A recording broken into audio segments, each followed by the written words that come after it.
আজকে সকাল সকাল মা বাবাকে নিয়ে বেরিয়ে পড়েছি। হ্যালো সবাইকে, আমি অঙ্কিতা।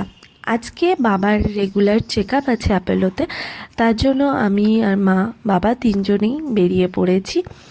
একটু লেট হয়ে গেছে যে টাইমটা দেওয়া ছিল তার থেকে, কিন্তু যাই হোক না কেন সময় মতো পৌঁছে গিয়ে ডাক্তার দেখিয়ে সব রিপোর্ট সব কিছুই ভালো ছিল। তো বেরিয়ে ভাবলাম একটু কিছু খেয়ে নিই। চাটা সকালবেলা ব্রেকফাস্ট করে এসছিলাম, আবার বাড়ি গিয়েই ভাত খাবো। যেহেতু মামা বাড়িতে আছি সেহেতু বেশি সময় লাগার কথা না, পৌঁছে যাবো 40 মিনিটের মধ্যে, অ্যাপেলোর থেকে কাছেই। তো মামা বাড়ি গিয়ে তারপর একটু রেস্ট নিয়ে বিকালবেলা আমি আর মা আবার বেরিয়ে পড়েছিলাম ব্যারাকপুরে যাওয়ার জন্য।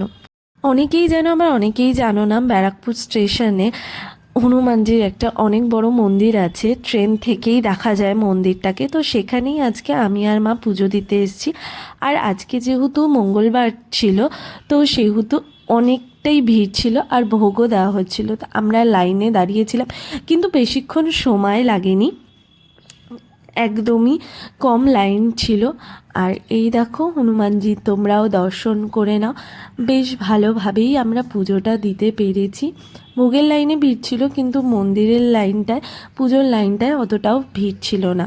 তারপর সেখান থেকে পুজো টুজো ভালোভাবে দিয়ে এসে মামা বাড়িতে আমি আবার আজকে রান্না করেছিলাম সবার জন্য পনির। আমি না, আমার সাথে আমার হেল্পারও ছিল, আমার মামার মেয়ে মান্টু। তো আমরা দুজন মিলে সবার জন্য রান্না করেছিলাম পনির। সো আজকে সারাদিনটা এভাবে হেডটিকে কাটলো, ভালোও গেল যেহেতু মামা বাড়িতে রয়েছি। সো আজকে মিনি ব্লগটা এখানেই এন্ড করছি। আর এই দুজন হলো আমার বোন, যে ফোন ঘাটছে সে আমার মাসির মেয়ে, আর যে চুল বাঁধছে সে হচ্ছে আমার মামার মেয়ে। আমার আরেকটাও বোন আছে, কিন্তু ও এখন এখানে নেই।